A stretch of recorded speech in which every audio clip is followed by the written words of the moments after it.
नमस्कार, मी विशाल परदेशी. न्यूज 18 लोकमत प्रस्तुत सिंहस्थ महाकुंभमेळा परिसंवादात आपलं सगळ्यांचं खूप खूप स्वागत. मी व्यासपीठावर आमंत्रित करेन माझे सहकारी आमचे नाशिकचे प्रतिनिधी लक्ष्मण घाटोळे यांना, आणि शिवाय मी व्यासपीठावर आमंत्रित करतोय नेटवर्क 18च्या व्हाईस प्रेसिडेंट सेसच्या श्री बॅनर्जी यांना. आपण व्यासपीठावर यायचे. आजच्या या आपल्या परिसंवादात कायदा सुव्यवस्था आणि आपत्ती व्यवस्थापन या विषयाला घेऊन आज आपण चर्चा करणार आहोत. या परिसंवादात मी व्यासपीठावर बोलवतोय नाशिकचे पोलीस आयुक्त संदीप कर्णिक यांना. पाठोपाठ मी व्यासपीठावर बोलवतोय रतन लत यांना. आपण यायचं आहे. आणि शिवाय रविराज लायगुडे हे देखील या परिसंवादात सहभागी होणार आहे. आपण स्वागत करूयात पोलीस आयुक्त संदीप कर्णिक यांचं. पाठोपाठ आपण स्वागत करूयात रविराज लायगुडे यांचं. आणि पाठोपाठ व्यासपीठावर येत आहेत या परिसंवादात सहभागी होण्याकरता रतन लत, कायदा सुव्यवस्था आणि आपत्ती व्यवस्थापन. आणि अर्थात त्यांचं स्वागत केल्यानंतर पुढली सूत्र माझे सहकारी लक्ष्मण घाटोळे यांच्याकडे. नमस्कार मंडळी, आपला आजचा विषय आहे तो म्हणजे कायदा सुव्यवस्था आणि आपत्ती व्यवस्थापन.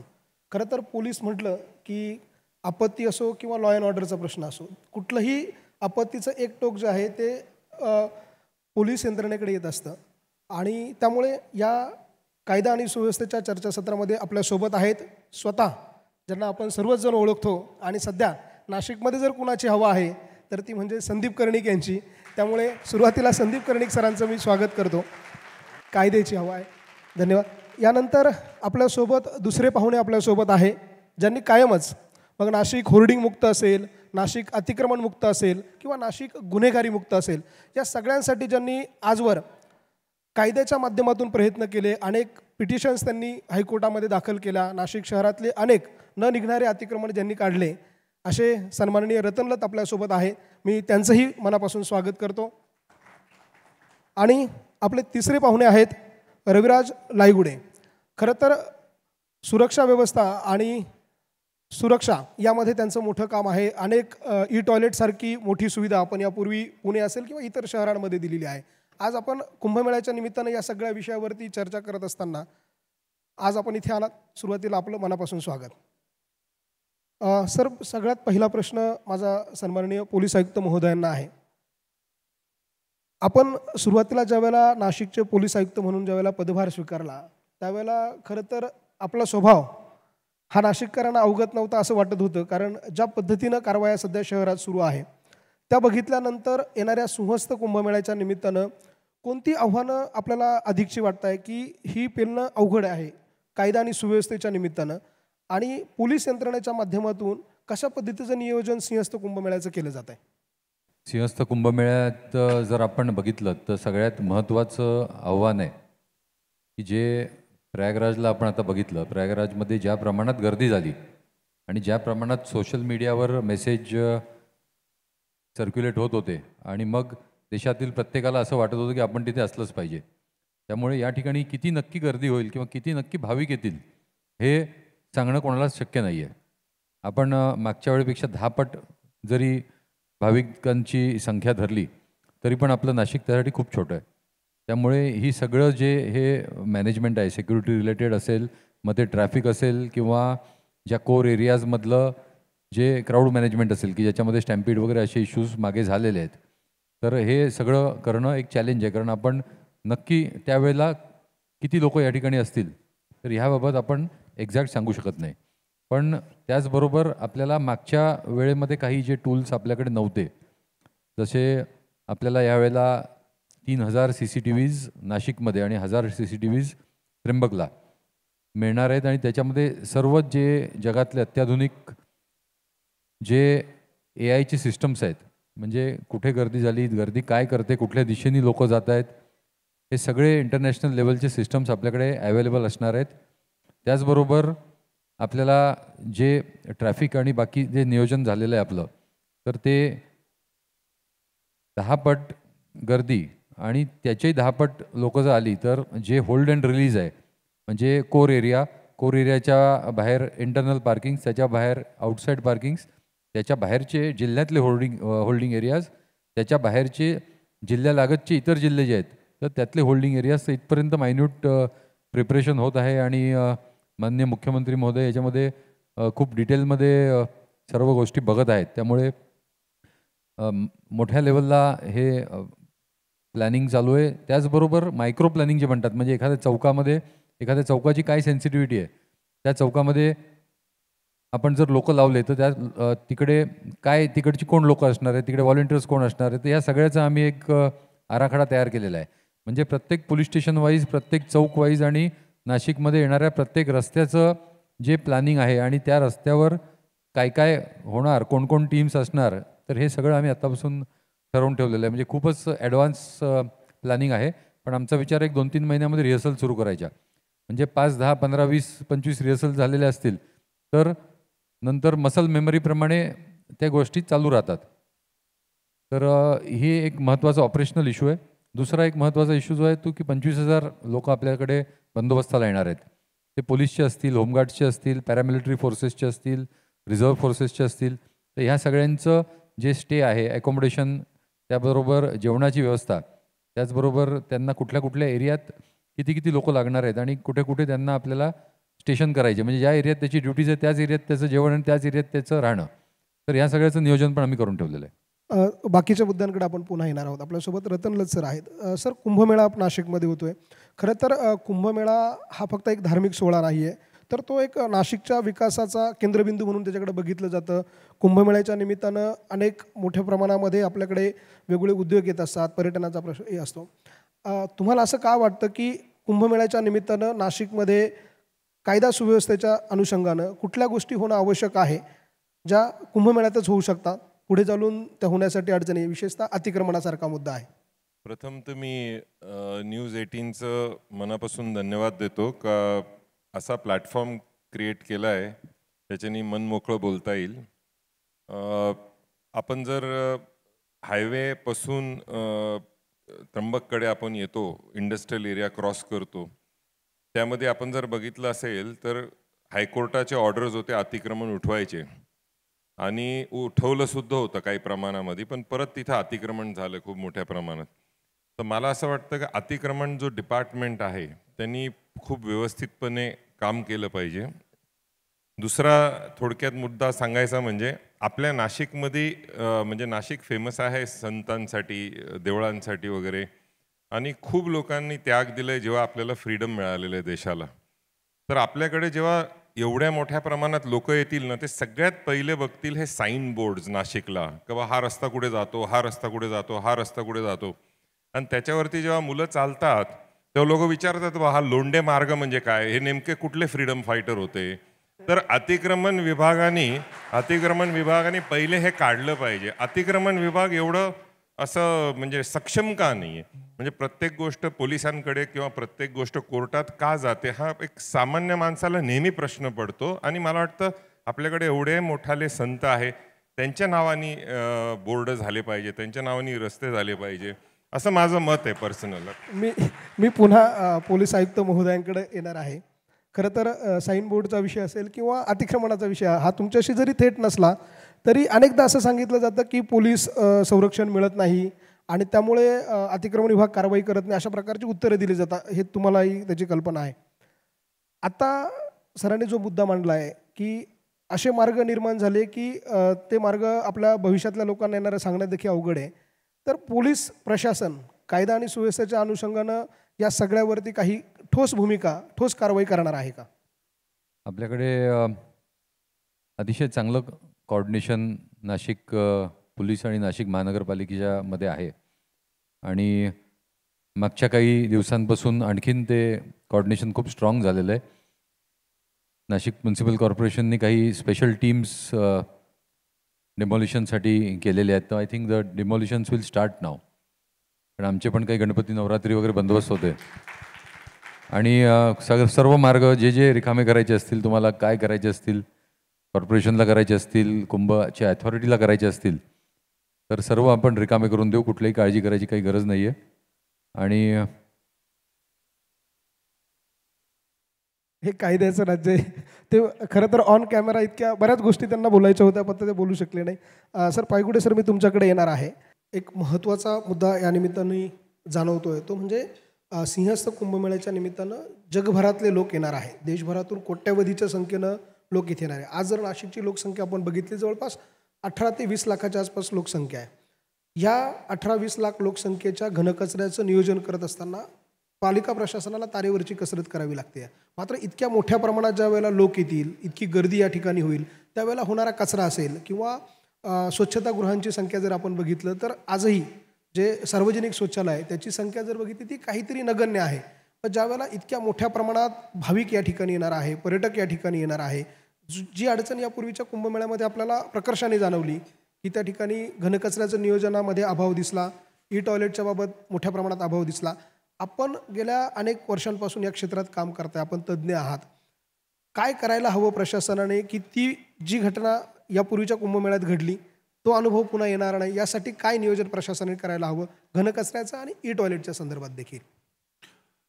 हा प्रत्येक महानगरपालिका किंवा ज्या ज्या ठिकाणी कुंभमेळा किंवा पंढरपूर यात्रा अशा मोठ्या इव्हेंट्स होतात त्या ठिकाणी सगळ्यात मोठा जो प्रॉब्लेम असतो तो असतो स्वच्छता. म्हणजे एकदा का सुरक्षा नीट झाली की त्याच्यानंतर स्वच्छतेकरता सगळ्यांचा फार मोठा प्रश्न उद्भवतो.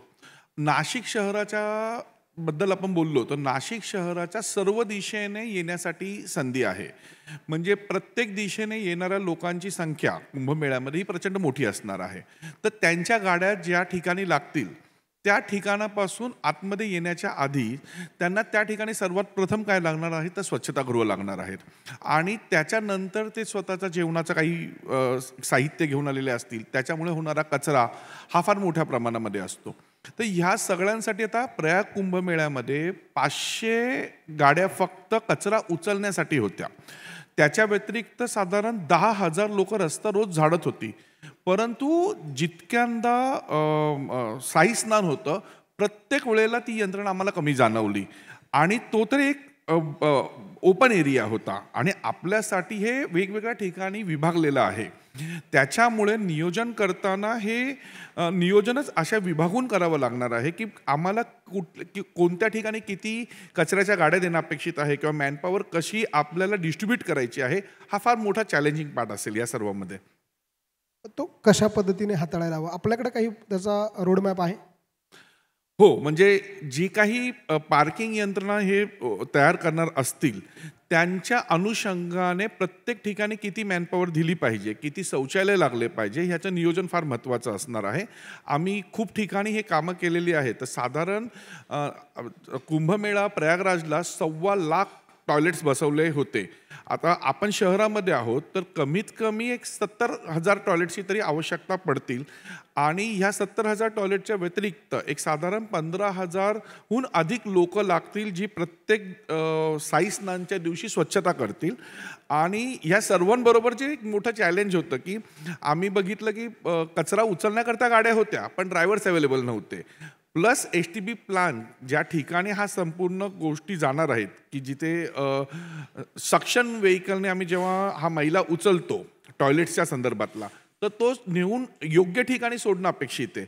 तो जर कुठे अयोग्य ठिकाणी खड्ड्यांमध्ये किंवा काही पाण्यांच्या ठिकाणी सोडला तर तो पुन्हा नदीमध्ये येऊन मिक्स होण्याचे आहे होऊ शकतं. तर त्याच्याऐवजी हा पहिलाच प्लॅन करावा लागेल की जेव्हा गर्दी असेल शहरामध्ये त्यावेळेला आपण ह्या सर्वांना कुठे हलवणार आहोत.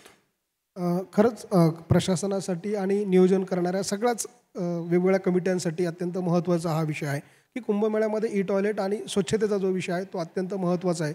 ज्यातूनच मोठ्या प्रमाणात आजार जे आहेत ते भविष्यामध्ये उद्भवू शकतात. त्यामुळे आपल्याकडनं जी काही सूचना आली ती निश्चितपणे प्रशासनाच्या अधिकाऱ्यांकडनं ती पूर्ण केली जाईल. गेल्या वेळेला एक अनुभव होता, खरं तर गिरीश महाजनांनाही तो प्रश्न झाला. विशेषतः तुम्हाला या निमित्तानं प्रश्न असा आहे की गेल्या वेळेला नाशिककरांना एक अडचण निर्माण झाली. त्यावेळेला आम्ही कुंभमेळा जवळनं कव्हर केला. तर त्यावेळेला असं केलं पोलिसांनी की संपूर्ण नाशिक शहर ब्लॉक केलं. 10-10 किलोमीटर लांब बॅरिकेड लावण्यात आले. लोकांना जे पर्वणीसाठी येणारी जी लोकं होती त्या लोकांना तिथपर्यंत येता येत नव्हतं. त्यामुळे पहिली पर्वणी जी आहे नाशिक सिंहस्थ कुंभमेळ्याची गोदाकाठावरची ती फेल गेली, अशा प्रकारचं चित्र निर्माण झालं होतं. यावेळेला असं चित्र निर्माण होणार नाही आणि भाविकांना सहजरित्या त्या गोदाकाठावरती पोहोचता येईल, रामकुंडावरती पोहोचता येईल, अशा पद्धतीचं काही नियोजन वाहतूक विभाग किंवा पोलीस यंत्रणेकडनं केलं जात आहे का? हा जो मुद्दा आहे हा अनेक वेळा डिस्कस झालेला आहे आणि आमची भूमिका याच्यामध्ये अतिशय स्पष्ट आहे हा कुंभमेळा जो आहे हा साधू संतांसाठी आहे, भाविकांसाठी आहे आणि नाशिककरांसाठी आहे. आणि आपण सर्वजण त्याच्यामध्ये होस्ट आहे. तर यातला एकही घटक समजा जर त्या ठिकाणी पोचला नाही, तर मला वाटतं ते पूर्ण म्हणजे बसणार नाही त्यामध्ये. तर गर्दी किती झाली तरी होल्ड अँड रिलीजचा एक सिस्टम असते. म्हणजे एकीकडे गर्दी झाली, तिकडे गर्दी होईपर्यंत आपण त्यांना होल्ड करू नका. जर एखाद्या कोर एरिया, जसं कोर एरिया आहे, मधला एरिया आणि बाहेरचा एरिया, असे 3 एरिया आपण जर पकडले, तर कोर एरियामध्ये ज्यावेळेला गर्दी होते, त्यावेळेला तो एरिया कॉर्डन ऑफ करायचा. त्यानंतर तो बाहेरचा एरिया जर भरला, तर बाहेरचा करा आणि त्यानंतर तो त्याच्याही आउटसाईड एरिया भरला तर करा. तर हे सिंपल आहे. तिकडची गर्दी कमी झाली तर इकडची सोडा. तर ते जे बॅरिकेड्स आहेत, ते बॅरिकेड्स कधी आपण लोकांना थांबवायचं आणि कधी लोकांना सोडायचं, हे जर कोऑर्डिनेशन प्रॉपर झालं आपलं आणि जे की आम्ही बरोबर करू because that is a part of rehearsal, तर मला वाटतं हे स्मूथ होईल आणि सर्व घटक जे आहेत, तर ते सर्व घटक त्या कुंभमेळ्यामध्ये सहभागी करून घेण्याचा आमचा प्रयत्न आहे. आता खूपच जास्त गर्दी झाली, सगळं जर भरून गेलं, तर आम्ही लोकांना येऊच देणार नाही. पण जोपर्यंत ते भरत नाही आहे कोर एरिया, त्याच्या बाहेरचा एरिया, तोपर्यंत will like the people to come there. पुन्हा रतनलाल सर आपल्याकडेच. खरं तर आपणही एका स्कूलचे डायरेक्टर आहात, संचालक आहात. गेल्या काही दिवसांपासून नाशिकमध्ये अंमली पदार्थांचं प्रमाण जे आहे ते वाढताना पाहायला मिळतंय. आता चर्चा अशी सुरू झाली आहे की सिंहस्थ कुंभमेळ्याच्या निमित्तानं गांजासारखा जो अंमली पदार्थ आहे तो मोठ्या प्रमाणात येऊ शकतो किंवा त्यातून ही जी लहान मुलं तरुण पिढी जी आहे ती बरबाद होती आहे मोठ्या प्रमाणात आपण बघतोय आणि त्यातून गुन्हेगारी देखील वाढती आहे. आपण एक शाळेचे डायरेक्टर आहात. आपल्याला हे कसं ह्या सगळ्याकडे आपण कसं बघताय? पोलिसांनी या सगळ्यासाठी काय करायला हवं असं आपल्याला वाटतं? आपल्याकडे काय झालंय का मुळामध्ये जे शॉप्स असतील किंवा हॉटेल्स असतील, रेस्टॉरंट्स असतील, त्याच्यामध्ये मोठ्या प्रमाणात परमिशन्स नसतात आणि त्या जाग्यापासून म्हणजे जाग्याचे कमेन्समेंट सर्टिफिकेटपासून ते जे बेसिक परमिशन्स लागतात तेच नसतात. आता काय होत आहे का जेवढे इलिगल स्ट्रक्चर्स आहेत नाशिकमध्ये ते लपण्याचे ठिकाण झालेले आहेत आणि तो व्यापार करण्याचे ठिकाण झालेले आहेत. तर जिथपर्यंत हे इलिगल स्ट्रक्चर्स बाहेर पडणार नाही, जसं आत्ता आपल्या नाशिकला 3, 4, 5 दिवसपासून आपण सोशल मीडियाला बघतोय, मोठ्या प्रमाणात नाशिकचे गुंडांना पोलिसांनी ताब्यात घेतलेलं आहे आणि नाशिक खूप मोठ्या प्रमाणात सरळ झालेलं आहे. तर त्या सगळ्या गोष्टी बघताना हे जे गुप्त ठिकाण आहे, जे इल्लीगल कन्स्ट्रक्शन आहे, जे इल्लीगल स्लम्स आहे, ज्या गोष्टी म्हणजे अतिक्रमणच्या भागावरती केले, ज्या हॉटेल्स आहे, ग्रामीण भागात ज्या हॉटेल्स आहेत, सिटीच्या बाहेर तुम्ही बघा सगळीकडे ज्या गोष्टी चालतात, हे कशामुळे चालतात? प्रत्येक वेळी आपण एका डिपार्टमेंटला दोष देतो, पण मुळामध्ये तिथं जे कन्स्ट्रक्शन होतं तेव्हा ते डिपार्टमेंट झोपलेलं असतं का? आणि सगळ्यात मोठा प्रॉब्लेम काय आहे का आपल्याकडे नाशिक मुंबईची जी कनेक्टिव्हिटी आहे ती ट्रेनची जी कनेक्टिव्हिटी त्याच्यामधला काही पार्ट जो आहे तो अंगाड्या कनेक्टिव्हिटी आहे. तर त्याच्यावरती ट्रॅप ठेवणं, त्याच्यावरती लक्ष देणं पण खूप महत्त्वाचं आहे. आणि सगळ्यात महत्त्वाचं जसं सोशल मीडिया जो आपला आहे, सोशल मीडिया जर काही गोष्टी चांगल्या शिकवतं तर सोशल मीडिया बऱ्याच गोष्टी चुकीच्या पण कंटिन्यूस दाखवत राहतो आणि त्याच्यामुळे काय होतं की यूथ जी आहे ती वेगळ्या दिशेला जाते. आणि मला असं वाटतं की प्रत्येक आईवडिलांनी सक्षम झालं पाहिजे का आपले मुलं काय करतायत यांच्याकडे बघणं. जर पूर्ण डिपार्टमेंटच हे काम करत असेल तर घरच्यांनी काय करायचं काम, म्हणजे लक्ष दिलं खूप गरजेचं आहे. म्हणजे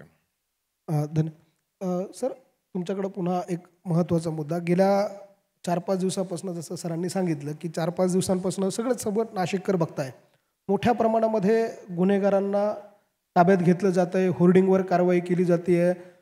त्यानंतर जे काही इनलिगल कन्स्ट्रक्शन आहे त्याच्यासाठी सुद्धा आता आपल्याकडनं माझ्या माहितीनुसार कारवाई जी आहे ती येत्या 1-2 दिवसात आपण सुरू करत आहे. कुंभमेळ्याच्या पूर्वी ही साफसफाई सुरू झाली असं म्हणायचं का? कुंभमेळ्याच्या पूर्वी नाशिकमधले कायदा सुव्यवस्था बिघडवणारे जे लोक आहे त्यांची साफसफाई सुरू झाली असं समजायचं का? आणि ही किती दिवस सुरू राहणार आहे? नाही, सर्वप्रथम मला या गोष्टीचा आनंद आहे की या सर्व राक्षसांनी जो उत्माद केला आणि त्याच्यामुळे हा प्रश्न हायलाईट झाला आणि नाशिक पोलिसलाही संधी मिळाली की हे मुळापासून उपटून टाकायला. कारण काय, जोपर्यंत लिमिटमध्ये माणूस असतो, लक्ष्मण रेखाच्या आतमध्ये असतो, तोपर्यंत काही होत नाही. पण एकदा लक्ष्मण रेखा त्यांनी क्रॉस केली की ते नॅचरली आहे, त्याला डिस्ट्रक्शन त्याचं होतंच. तर हे जे आम्ही आता जी काही मोहीम काढलेली आहे, आणि तर ही काही मोहीम नाही आहे, आणि ही आता जोपर्यंत हे सर्व मंडळी असतील, ॲक्टिव्ह असतील, तर त्यापर्यंत आपली जी मोहीम राहील. आणि बरेच जण लिस्टवर आहेत, ती पहिली लिस्ट आम्ही पूर्ण करतो, नंतर कोण नवीन असतील ती. आणि माझी आपल्या सगळ्यांना विनंती आहे, कोणी लिस्टमध्ये नावं ॲड करायची असतील तर द्या, पण आम्ही एक्झामिन करून त्यांना पुढील कारवाई करू नये. तुम्ही आपली सगळी तुमची नावं द्याल. तर पब्लिकला आमचं आव्हान आहे, आणि आमच्या सोशल मीडिया आणि मीडियामधून पण आम्ही ते करणार आहे, की अशा प्रकारचं कुठलं आपल्याला जर काय असेल तर डेफिनेटली आमच्या निदर्शनास आणून द्या, आणि ते आम्ही आमच्या लिस्टमध्ये कुठेतरी नोंद करून घेऊ. आणि आज नाही उद्या सगळ्यांचा टाईम येतो. सर, आणखी एक महत्त्वाचा मुद्दा आपल्याकडेच. खरं तर खाली बसलेल्या प्रत्येकाला, आणि विशेषतः रतनलत सरांनाही तो प्रश्न आहे. तो प्रश्न म्हणजे त्यांनी याचिका दाखल केली होती म्हणून त्यांना प्रश्न. शहरामध्ये मोठ्या प्रमाणात होर्डिंगच्या माध्यमातून विद्रुपीकरण शहराचं सुरू आहे. भाई, दादा, नाना हे असे होर्डिंग आम्हाला पाहायला मिळतात. म्हणजे आमच्यातलं कुणी ज्या वेळेला रस्त्यावर फिरतो, लहान मुलं जातात, ते विचारतात की हे कोण आहेत. त्यावेळेला त्यांना काय सांगायचं असा प्रश्न अनेक पालकांना पडत असतो. ते भाई, दादा, नाना यांनी जे शहरातले दिशादर्शक फलक अडवलेले आहे आणि शहर विद्रूप करताय, शहरात मोठ्या प्रमाणात जे वाहतूक बेटा आहेत त्याच्यावरती मोठ्या प्रमाणामध्ये होर्डिंग लावले जात आहे. यामुळे नाशिककरांना प्रचंड त्रास होतोय. पोलीस विभागाकडनं या सगळ्या भाई, दादा, नाना हे गुंड जे आहेत यांच्यावर कठोरातली कठोर काय कारवाई केली जाणार आहे का? बॉस पण नाही, हे एक विचित्र प्रकार मी म्हणजे या शहरामध्येच बघितला. म्हणजे नाशिक, पुणा, नांदेडमध्ये पण असं नव्हतं, नागपूरला मी काम केलेलं आहे असं नव्हतं. पण ते दिशादर्शक जे हे असतात, तर त्र्यंबकेश्वर रोड आहे, तर त्र्यंबकेश्वर रोडचा टी दिसतो फक्त, आणि बाकी काहीतरी वेगळंच आणखीन कोणाचा तरी बड्डे वगैरे असतो. तर मला डेफिनेटली ह्याच्यावर आम्ही कारवाई करणार. मागे पण आम्ही 2-3दा कारवाई केली, पण हे परत परत होत राहतं. तर ह्यावेळेला जरा नीट कारवाई करायची आमचा विचार आहे. आणि जे आता बेसिकली तुम्ही सांगितलं बोर्ड लावा, आजकाल काय ते फलक लावणं फार स्वस्त झालेलं आहे. पण जे फलक लावणारे लोक आहेत, ह्यांनाही अक्कल पाहिजे कुठे लावायचं आणि काय लावायचं. तर ते फलक लावणारे आणि जे होर्डिंग लावणारे लोक आहेत त्यांची एकदा मिटिंग घेऊन त्यांना जरा काउन्सिलिंग त्यांचं करावं लागेल असं मला वाटतं, आणि ते आम्ही करू. सर, याबाबत आपलं काय सजेशन आहे? माझं ठाम मत आहे, मॅडम आले त्यामुळे सांगतोय, का अतिक्रमण विभाग जो आहे तो खरं म्हणजे खूप स्ट्रॉंग पाहिजे. आणि अतिक्रमण विभागाने जर समजा हे त्यांचं काम केलं नाही तर पोलीस आयुक्तांनी त्यांच्यावर गुन्हा दाखल केला पाहिजे, असं माझं ठाम मत आहे. आमचं काय होतं अतिक्रमणाने, ते आमच्यावर ढकलतात, आम्ही त्यांच्यावर ढकलतो. पण आता मला वाटतं आम्ही डिसाईड केलेलं आहे की कोऑर्डिनेशनमध्ये कुठली गोष्ट असेल प्रायोरिटीवर we are going to work it out. आणि माझी विनंती अशी आहे का UPSC परीक्षा देणं हे सोपं नसतं. UPSC क्रॅक केले लोक आहेत आपल्याकडे, IAS आहे, IPS आहेत. माझं ठाम मत आहे का जे काही पुढारी मंडळी आहे त्यांचं जे इंटरफिअरन्स आहे ना, तर हे आपल्या माध्यमातून बंद झालं पाहिजे, तर हे व्यवस्थित काम करू शकतील. सर, खरं तर गेल्या 5 दिवसांपासून तरी, किमान 5 दिवसांपासून नाशिककर बघताय, आम्ही बघतोय, कुठल्याही प्रकारचा राजकीय दबाव किंवा कुठलंही न स्वीकारता कारवाई केली जाते. पण त्यामध्ये विशेषतः सगळ्यात जास्त कारवाया सत्ताधारी पक्षातल्या लोकांवर पोलिसांनी केलेला आहे. त्यामुळे पोलिसांचं निश्चितपणे नाशिककरांच्या वतीने अभिनंदनच आहे. आणखी महत्त्वाचा एक मुद्दा म्हणजे हाच प्रश्न पुन्हा तो निर्माण होतो की राजकीय वरदहस्त असलेले जे गुन्हेगार आहे त्यांना पोसणाऱ्या टोळ्या त्यांनी निर्माण केला, आणि ह्या टोळ्या शहरामध्ये मोठ्या प्रमाणात दहशत माजवत आहे. त्याच्यामध्ये लोकांचे प्लॉट बळकवले जात आहे, लोकांचे घरं बळकवले जात आहे. आणि याच्या सगळ्याच्या निमित्तानं नाशिक शहर जे आहे ते महाराष्ट्राच्या नकाशावर, देशाच्या नकाशावरती ज्या पद्धतीने आपल्याला कुंभनगरी म्हणतो, साधू महंतांची नगरी, मंदिरांचं शहर, याला आता एक गुन्हेगारांचं शहर, अशा पद्धतीची एक नवीन ओळख निर्माण होत होती. तर आता पोलिसांकडनं कारवाई केली जाते. पुढच्या काळामध्ये अशा पद्धतीची ओळख नाशिकला मिळणार नाही, असा डाग नाशिकवर लागणार नाही, यासाठी पोलीस विभाग काय प्लॅनिंग करणार आहे किंवा कशा पद्धतीचं मायक्रो प्लॅनिंग असणार आहे? मला वाटते यात सगळ्यात महत्त्वाचा जो रोल आहे तो नागरिकांचा आहे. आता आमच्याकडे ज्या ज्या मान्यवर लोकांच्या तक्रारी आल्या, म्हणजे आपण मागच्या 2 वर्षात बघत असाल, मोठी मोठी नावं ज्यांचे तक्रारी आल्या आणि ज्यांचे आम्हाला काही गोष्टी समजल्या, तर त्यांच्यावर आम्ही कारवाई केली. पण बरेचदा काय असतं, जो एक विश्वास असतो तो नागरिकांमध्ये आणि पोलिसांमध्ये कदाचित आम्ही निर्माण करायला कुठेतरी कमी पडतो, किंवा नागरिकांची कुठेतरी चूक असते, कारण लहानपणापासून त्यांना सांगितलेलं असतं की तू झोप नाही तर पोलिस येतील. तर त्यामुळे जे कॉर्डिनेशन आहे, म्हणजे तुम्ही एखादं जर आपल्याकडे आलं तर आम्ही आउट ऑफ द वे जाऊन, आणि बऱ्याचशा गोष्टी आम्ही कागदावर न घेता, एखादी महिला आली कुठे काही आता मी बऱ्याचशा केसेस अशा इकडे केल्या, मला ते केसेस करण्यामध्ये विशेष मला समाधान वाटतं. एखादी महिला आलेली आहे कुठे, काही तिचे व्हिडिओज आहेत, कोणाकडे काय आहेत, तिला गुन्हा दाखल करायचा नाही, तरी आम्ही जाऊन त्या लोकांना उचलून आणून, की जे की कायद्यामध्ये तसं करता येत नाही. कायद्यामध्ये पहिले तुम्हाला गुन्हा नोंदवायला लागेल, गुन्हा नोंदवायला लागला तर त्या व्यक्तीचं परत प्रिव्हसी हे होते. तर ते आणून त्या क्लाउडवरून, त्यांच्या लॅपटॉपवरून, इकडून तिकडून आम्ही अशा बऱ्याच गोष्टी केल्या. ही जस्ट एक्झाम्पल. पण आपण सर्वजण जेवढा आम्हाला फीडबॅक द्याल, तर तेवढं मला वाटतं आम्ही जास्त चांगल्या प्रकारे काम करू. धन्यवाद सर. खरं तर कायदा आणि सुव्यवस्था आणि आपत्ती व्यवस्थापन हा विषय न संपणारा आहे. याच्यावर आपण 2 तासही चर्चा केली तर तो विषय संपेल असं वाटत नाही. मात्र आपल्याकडे वेळेची मर्यादा असल्यामुळे आत्ताचा हे जे सेशन आहे ते आपण इथे थांबवतोय. मात्र नाशिककरांची आदरणीय पोलीस आयुक्त महोदयांसाठी किंवा त्यांच्याकडनं एकच अपेक्षा आमच्या नाशिककरांची आहे. आमच्या नाशिकचं जे नाव आहे ते धार्मिक नगरी म्हणून आहे, आध्यात्मिक नगरी म्हणून आहे, कुंभनगरी म्हणून आहे. ती गुंडांची नगरी होऊ नये, ती भाईदादांची नगरी होऊ नये, ती बॉसची नगरी होऊ नये, यासाठी आपण कायद्याचा चौकटीत राहून जी काही कारवाई करताय त्यासाठी तुम्ही पुढाकार घ्या. निश्चितपणे मी नाशिककरांच्या वतीने आपल्याला शब्द देतो, आम्ही सगळेजण साहेब आपल्या पाठीशी नाही, आपल्या सोबत राहू. धन्यवाद. तुम्ही सर्वजण आमच्या बरोबर राहा. या शहरातली सगळी घाण आपण साफ करून टाकू. धन्यवाद. मी पुन्हा एकदा आजच्या आपल्या कार्यक्रमामध्ये सहभागी झालेल्या मान्यवरांचं मनापासून आभार मानतो, ज्यामध्ये आपल्यासोबत होते संदीप कर्णिक, पोलीस आयुक्त नाशिक, रतन लत, अध्यक्ष फ्रावशी इंटरनॅशनल स्कूल आणि academy, Raviraj Laigude, founder GIS world, यांचं मी मनापासून आभार मानतो.